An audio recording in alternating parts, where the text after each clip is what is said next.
Welcome back. You're still watching Nile TV International and Money Means Business. Tonight I'm honored to be having with me over the program Mr. Hany Abou-El-Fotouh, the economic expert. Mr. Hany, first of all, Tariq Amr, the governor of the Egyptian Central Bank, he received an A ranking through the financial magazines from all over the world, one of the best or the top 10 governors of central banks from all over the world. Why do you think he got this ranking? Well, let me give you a brief background about the central bankers report cards. Yes. This award, in fact, has been in place since 1994. I mean, 26 years in consecutively. Yes. And this award is being published by the Global Finance magazine. The Global Finance magazine was founded in 1987, and it has readers and circulations in 191 countries. And in fact, it regularly selects the top performing central bankers from 101 key countries. It's not only in the emerging markets, but also these countries include developed and emerging countries as well. Yes. There are several criteria for selection, which the Global Finance magazine follow. In fact, your question is, what are the reasons behind selecting Mr. Tariq Amr, Yes, the exactly. governor of the Central Bank of Egypt? There are several reasons. In fact, he is qualified to be chosen or selected because he has passed a rigorous test or criteria which the Global Finance applies for selecting the top performing governors among more than 100 key Economies countries from all over the around world. the Yes. world. For example, Mr. Tariq Amr being the responsible person in charge of leading the monetary policy in Egypt, has achieved great success in steering the monetary policy to achieve its goals within the difficult time, the unprecedented time of the coronavirus. Yes.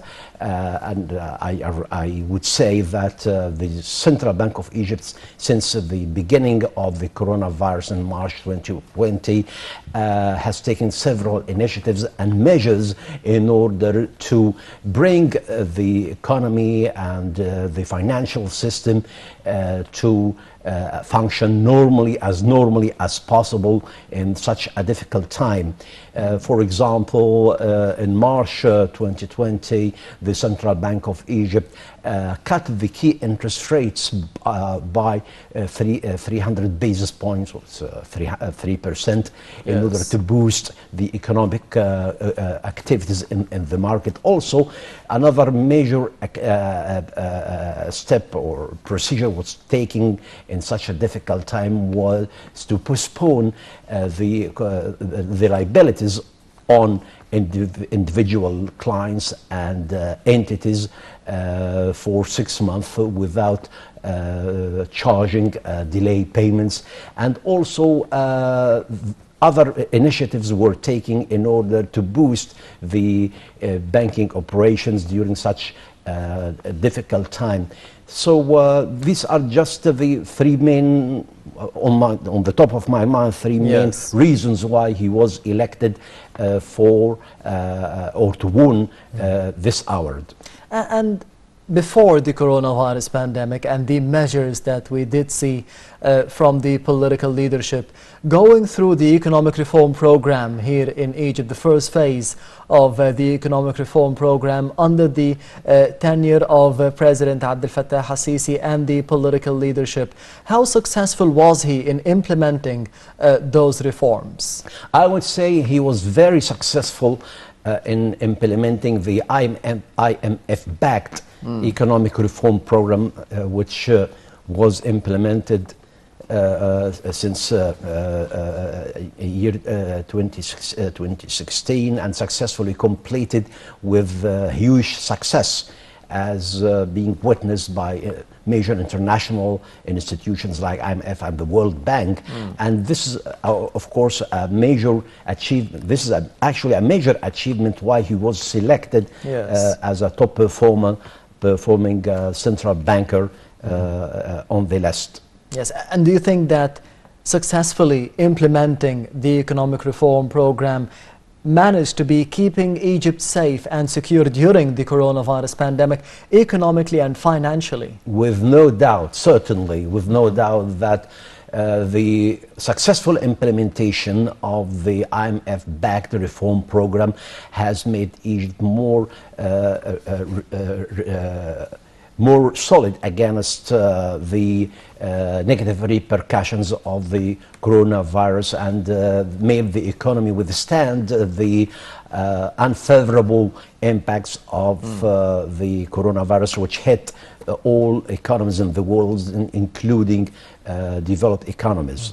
So the Global Finance magazine, as you've mentioned, was established in 1987, and this ranking was established in 1994. So for the past 26 years, how many times was Egypt selected through the governor of the Central Bank of Egypt as one of the top 10 in the world? I'm not really aware about the previous records of this award, but let me tell you that this award, or gaining this award in itself, it marks as a trusted excellence for the achievers of the central bankers, and among it is not only, as I told you before, it is not just for the emerging markets. It includes major economies as well. And on the list is grouped into two groups, or is divided into groups: Group A and Group A minus. And on the list we have Egypt, we have Morocco, United States, Zimbabwe, South Africa, and so Egypt to be included on this list is something which really makes us feel very proud of such achievement. And what does it say to be selected in this list as Egypt as a whole? What does it say about the country, about the economy, about the path and direction of the country under the tenure of President Al-Sisi? In fact, there is a definite, there is a precise criteria, an algorithm for such award. They focus on implementation of the monetary policy, stability of the currency, achieving the growth objective, the economic growth objectives, and boosting the growth in the economy and the banking field as well. So again, they use some qualitative and quantitative, subjective and objective measures in such selections. One of the, or among many other criteria used in the selection, is for the central bank. The governor must have held an office for at least 1 year. He must enjoy a very good reputation locally and internationally. He must show independence from political influence, and the transparency and disclosure and the correct accuracy of the forecasts, the central bank forecasts. All these measures, all these criteria are being assessed, and I think that Mr. Tariq Amir, being the head of the governor of the Central Bank of Egypt, has showcased the success of the central bank globally, and all the best to him, and hope that the coming years also Egypt remain in the list. Yes, one of the landmarks of the Egyptian economy in the past few years was the digital transformation in the field of economy and investment, to be specific. How important was it for Egypt to be going through this phase, to be transferring the Egyptian economy or transmitting the Egyptian economy to the digital transformation, as the Egyptian government as a whole will be located at a new capital, the new administrative capital? So we needed more pace, more work, and as I've mentioned, the successful transition to the digital economy. How successful was the Egyptian economy in general and the governor of the Central Bank of Egypt in going through this phase in such a short space of time? Digitalization is the buzzword, and it has been accelerating across the world, across all countries, very fast in the past 7 to 8 years. Yes. And in Egypt particularly, Egypt has decided to accelerate the pace of implementing digitalization and transforming the business models into more digital forms. And in fact, Egypt is progressing well in all areas. It's not if you've seen, for example, the e-government. For example, now we have many services are being offered to be executed electronically without having to go physically and visit the government office which offers the service. Yes. We have seen many businesses have transformed entirely to a digital atmosphere. More financial institutions are pushing forward for digital forms and digitalizing the business services. The central bank, in fact, are encouraging the banking sector and the financial sector in general to adopt more digital solutions, as not only the central bank and also the Financial Supervisory Authority, the Ministry of Finance also has done a lot in such area, like, for example, we have many examples like the electronic invoice, like the e-payments, for the e-payment system for the government dues. Yes. So all these are the efforts go in tandem, not slowly but surely. But I see they are pushing very fast. And this is in favor of the government and in favor of the Egyptian citizen. How can we see the other side of the equation, the investments? How can we be getting more investments and more money pumped from outside into Egypt through the e-government, the digital transformation?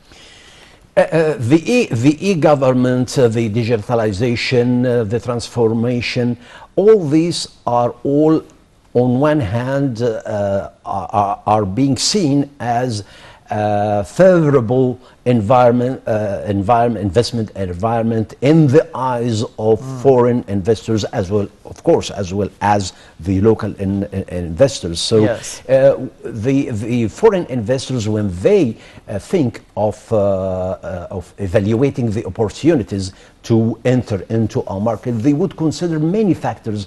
One of the factors is the ease of doing business.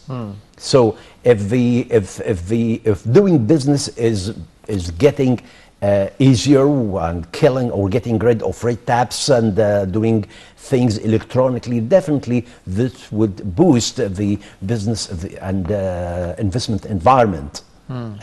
So I think Egypt is doing is pushing in the right track, and the aspiration of investors, inshallah, will be met. Yes, Mr. Hany Abou-El-Fotouh, we will be heading to the second topic of Money Means Business for this week. President Abdel Fattah al-Sisi arrived in the governorate of Alexandria to be getting first-hand information about the development of ports in there. And of course, we will be heading to the upcoming report to get more information. We'll be returning once again to you on Money Means Business, so stay tuned.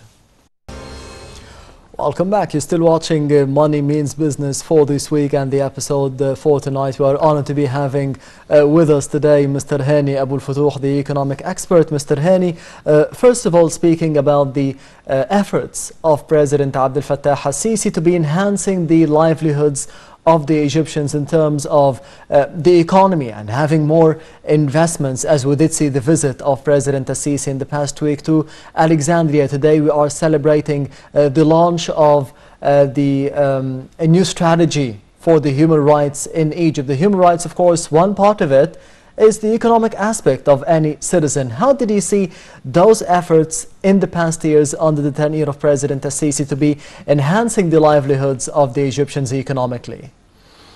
These efforts are ongoing, in fact, and they did not start just this year or last year. They have been running for several years, and if we look at the recent visit of President al-Sisi to Alexandria Harbor to check the development works in Alexandria Harbor, we see that this is just one of the many other activities that the president is undertaking in ongoing basis.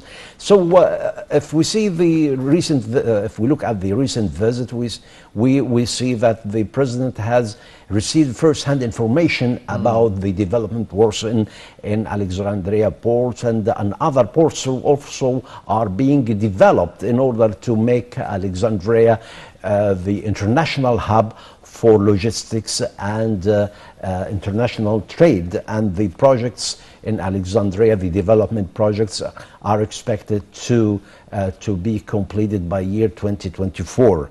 So these projects are very important for the investment side, because without having the proper infrastructure, the seaports, the airports, the roads, the bridges, all connected or in one way or another, the local or international trade won't run as smooth and efficient as we would expect. Also, these huge projects, mega projects in different areas, are important for the well-being of the future of Egyptians, or at least we can see that the unemployment rate has come back to a moderate level. It's now, I think it stands at 7.2%, despite the repercussions of the pandemic. And these projects create or engage many business activities. So it helps in increasing or boosting the economic growth rate and creating jobs and creating income for the business entities which are involved in these projects. So in few years, I think we will see Egypt in a different place. And the outcome of these projects will be materialized more in a more clear way in the near future, inshallah. How do you assess the vision of President Abdel Fattah al-Sisi, the agenda of President al-Sisi economically in the past 7 or 8 years, to be having an economic reform program? For example, we didn't have this idea before in the past 30 or 50 years. I think President al-Sisi has a vision and he has a dream. Yes. He has a dream to see Egypt is back again a strong country after many years of unfortunate events, particularly, I don't want to speak about the sad events 2011, before the 30 June revolution, what happened in Egypt. We were actually driven to a very dark venue, but thank goodness and thanks to the military, thanks to President Assisi, he has helped Egypt to overcome the unwanted venue which we were pushed during the Muslim Brotherhood time. Yes. I think the vision, the president's vision matches very well with Egypt Vision 2030, and we all have a dream, and this dream will come true one day. We'll see Egypt again, back again, and taking a suitable place in the forefront of all nations. You've mentioned that the country now is connected in different ways, online, offline. One of the main points of the agenda of President Assisi was to be building more roads, thousands of kilometers of roads throughout Egypt, not just within the capital, but building a new capital, building more than 20 new cities, renovating the old neighborhoods in the capital and outside of Cairo. How do you see the idea of building thousands of kilometers of roads, of new roads in the infrastructure of the country, to be connecting it as soon as possible for the pumping of new investments? It would be easier for any investor to be coming in now. There are many reasons for having roads and access renovated or built, because for example, foreign investors wouldn't come to a country with improper infrastructures, with dangerous roads marked with high rate of accidents. If we don't have proper access and the movement of goods to the ports or to the seaports or locally within the country among different governors wouldn't be easy. So these all hamper the investment climate. Also, you would imagine that few years back, if you live, for example, on 6th of October and you want to go to downtown here, how much time you spend, how much hours, how much effort, how much money is lost in how the impact of pollution also on the health of citizens. All these problems are interrelated. So building the roads also would make citizens feel more comfortable in moving from one one place to another place conveniently. Because in the past it would be a nightmare to spend 2 to 3 hours moving in a short way. So I think all these are altogether interrelated, and it has one side is improving the quality of life for the citizens, and on the other side also it touches on improving the investment climate, because investors would definitely look at the quality of roads, infrastructures, seaports, airports, railway stations, and connectivity, internet, high-speed internet. All these work together to make life more easy and comfortable. So what is the importance of building new cities, new Alamein city, for example, new Mansoura city, and new cities in Upper Egypt, and more specifically the new administrative capital? Economically, the importance of building those new cities?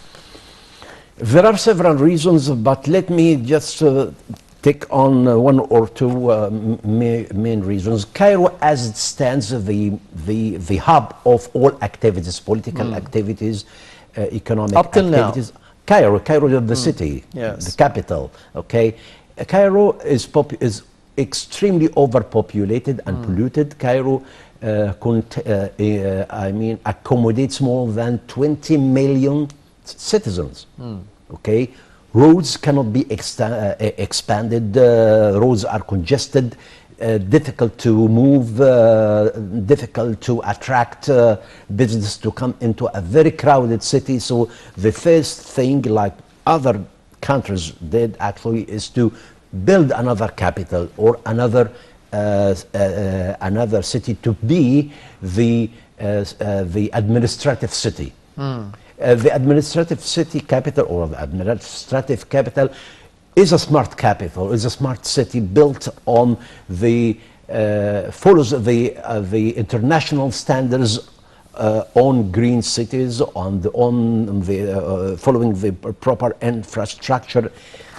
And of course, when not only the administrative capital, but other 21 cities being built, including New Alamein and other cities in Upper Egypt, we need to evacuate the bulk of citizens living in the traditional places in the Delta and Cairo to move to other areas, because in Egypt, all population centers around or live in just 5% of the whole land.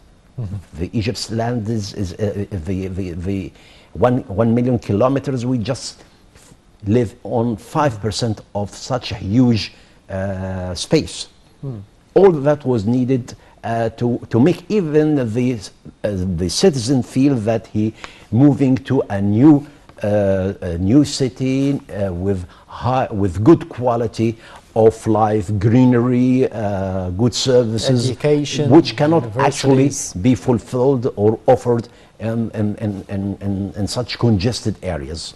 Yes, we return to the visit of President Al-Sisi to Alexandria. How do you think the efforts of the political leadership under the tenure of President Al-Sisi has been affecting the coastal city or the coastal governorate of Alexandria in the past few years, and more specifically after the visit and the port of Alexandria itself?